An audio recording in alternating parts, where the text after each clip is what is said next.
બધા મજામાં જશો ને તો આપણો બ્લોગ જોતો હોય બધા મજામાં જ હોય છે। આજે 2-3 દિવસથી આગાહી આવે છે અને આજ રાતે અને રાતે વાવાઝોડું આવ્યું હતું અને આજે પણ વાવાઝોડું છે। તમે જોઈ શકો છો અત્યારે પવન અને વરસાદ પણ છે અને આમાં ખેડૂતને શું લેવાનું કે અત્યારે ખેડૂતો બધા ચણા કઢાવવા જાય છે, અમુકને વરિયાળી છે તો ખેડૂતને કરવાનું શું અને ખેડૂતને તો નુકસાન જ છે અને આગાહી ઉપર આગાહી જ આપે છે નકરી।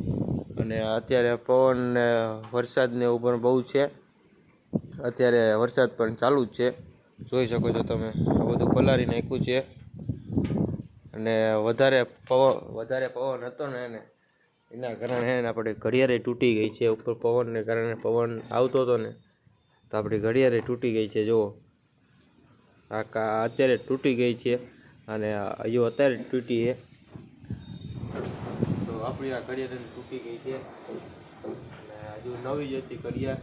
આપણે જો 3-4 દિવસ થયા ત્યાં ઘડિયાળ લાવ્યા એનું જો આ કંઈક આવી હાલત છે અને અહીંયા કાચ પડ્યો છે અને આજ છે ને 2-3 દિવસ સુધી આગાહી રહેવાની છે એવું કહેવામાં છે અત્યારે।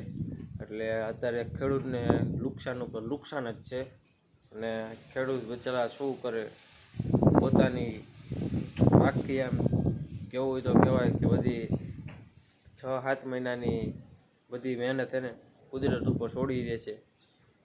તો આજનો બ્લોગ તમને ગમે તો લાઈક કરવાનું, શેર કરવાનું ભૂલતા નહીં। મળીએ આપણે નેક્સ્ટ બ્લોગમાં।